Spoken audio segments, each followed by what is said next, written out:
प्रयागराज महाकुंभ में श्रद्धालुजनों की भारी भीड़ है। लगभग 8 से 10 करोड़ श्रद्धालु इस समय प्रयागराज के अंदर मौजूद है। कल भी 5.5 करोड़ श्रद्धालुजनों ने महाकुंभ का स्नान किया था। ये जो भारी दबाव श्रद्धालुजनों के कारण और श्रद्धालुओं के संगम नोच पर जाने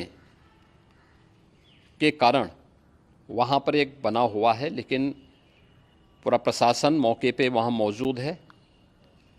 रात्रि को 1 से 2 बजे के बीच में अखाड़ा मार्ग पर, जहाँ पे अखाड़ों के अमृत स्नान के दृश्य से बैरिकेड्स भी किए गए थे, तो बैरिकेड्स को फांद करके आने में कुछ श्रद्धालु गंभीर रूप से घायल हुए हैं। उन्हें तत्काल हॉस्पिटल में पहुंचा करके उपचार आदि की व्यवस्था उनके लिए की गई है। उनमें से कुछ श्रद्धालु गंभीर रूप से घायल हैं। लगातार प्रशासन स्थानीय स्तर पर श्रद्धालुओं की सकुशल स्नान कराने के दृष्टि से रात्रि को कल सायंकाल 6:30-7 बजे से ही मौनी अमावस्या का मुहूर्त प्रारंभ होने के बाद से ही लगातार लगा हुआ है। प्रयागराज में महाकुंभ में श्रद्धालुजनों के सकुशल स्नान करने, अमृत स्नान के लिए देश भर से आए हुए श्रद्धालुजनों की व्यवस्था के लिए, उनके कुशल क्षेम के लिए आदरणीय प्रधानमंत्री जी का प्रातःकाल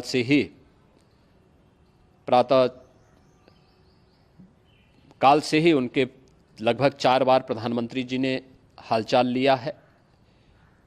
माननीय गृह मंत्री जी ने, माननीय राष्ट्रीय अध्यक्ष भारतीय जनता पार्टी श्री JP नड्डा जी ने, माननीय गृह मंत्री श्री अमित शाह जी ने भी, और प्रदेश की माननीय राज्यपाल श्रीमती आनंदीबेन पटेल जी ने भी लगातार जानकारी लेकर के सभी के कुशल क्षेम और सकुशल स्नान कराने के बारे में निरंतर रिपोर्ट ले रहे हैं।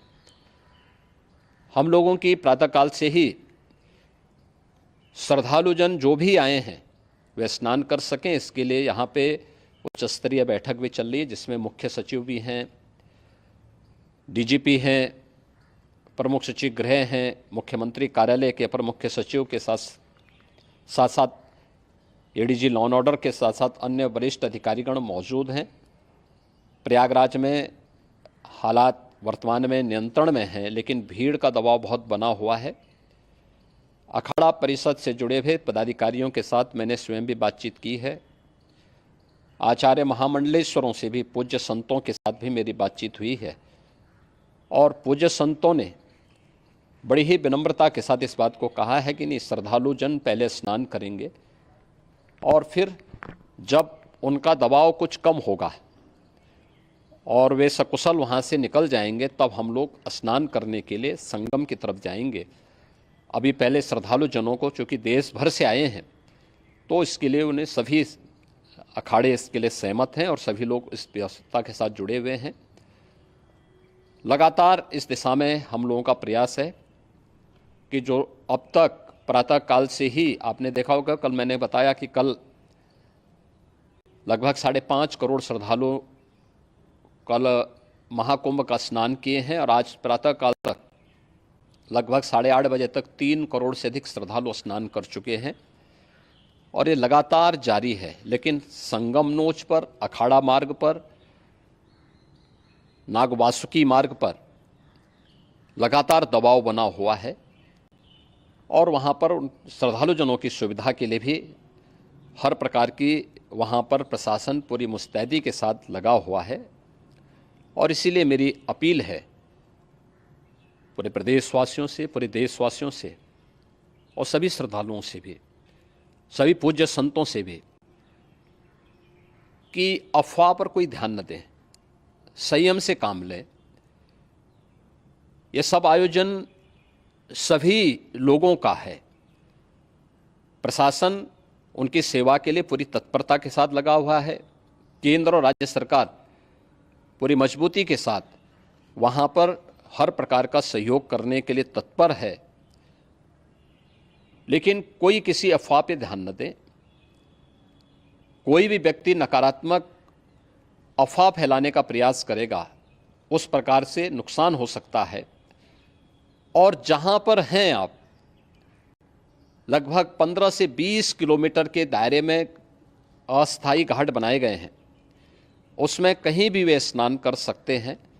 आवश्यक नहीं कि संगम नोच की तरफ ही आएं, क्योंकि भीड़ देखते हुए खासतौर पर जो बुजुर्ग हैं, बच्चे हैं, श्वास के रोगी हैं, उनको लंबी दूरी तय नहीं करनी चाहिए और जहाँ पर हैं वहीं पर आराम से पहले स्थिर होकर के कार्य करें, वहाँ पर रह करके।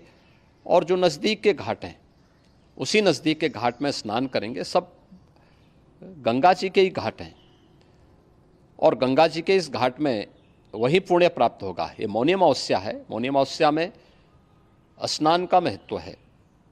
संगम में स्नान का दबाव बहुत ज़्यादा है, इसलिए सभी लोग अगर वहाँ पे इसमें अपना सहयोग करेंगे तो सकुशल हम सभी श्रद्धालु जनों को वहाँ पर स्नान करने में सफल होंगे। और फिर इसके उपरांत अमृत स्नान के लिए पूज्य संतों से भी, अखाड़ों से भी हम लोग अनुरोध करेंगे। जो घायल हैं, गंभीर रूप से घायल हैं, उनके उपचार की तत्परता के साथ व्यवस्था भी की गई है। उन सबके सकुशल स्वस्थ होने की भी हम कामना करते हैं। लेकिन मेरी अपील होगी कि कोई भी नकारात्मकता न फैलाने दें और न किसी अफवाह पर विश्वास करें। स्थिति नियंत्रण में है। हाँ, दबाव जरूर है, क्योंकि मैंने आपको बताया कि प्रातःकाल से सुबह 8:30 बजे तक 3 करोड़ से अधिक श्रद्धालु स्नान कर चुके हैं। और पूरे मेला क्षेत्र में अगर हम देखेंगे, प्रयागराज में हम देखेंगे तो लगभग 9 से 10 करोड़ श्रद्धालु इस समय वहाँ पर मौजूद है, जिसमें से 3 करोड़ यह वापस जा रहा है। इसके लिए रेलवे ने भी मेला स्पेशल लगाई हुई है। प्रातःकाल से लगभग 40 मेला स्पेशल प्रयागराज स्टेशन से और जोशी स्टेशन से, अन्य स्टेशन से श्रद्धालुओं को लेकर के सकुशल स्नान कराने के बाद उनको लेकर के गंतव्य की ओर आगे बढ़ी है। और लगातार ये प्रक्रिया वहाँ पर आगे बढ़ाई जा रही है। होर्डिंग एरिया भी बनाए गए हैं। प्रशासन जो वहाँ पर डायरेक्शन दें, मुझे लगता है सब लोग उसका पालन करेंगे तो सकुशल, क्योंकि पूरा दिन भर देर रात्रि तक अमृत स्नान का मुहूर्त है। मौनी अमावस्या का जो मुहूर्त है पूरे रात्रि भर है, इसलिए ये नहीं हो केवल इस पे कि हम अभी स्नान करेंगे, आवश्यक नहीं, कभी भी आप स्नान कर सकते हैं। तो उस पर ज़रूर सभी से मेरी विनम्र अपील होगी कि वे लोग उस पर सहयोग करेंगे तो सकुशल सभी को स्नान कराने में और सकुशल इस महापर्व को आयोजित करने में प्रशासन को और शासन को मदद मिलेगी।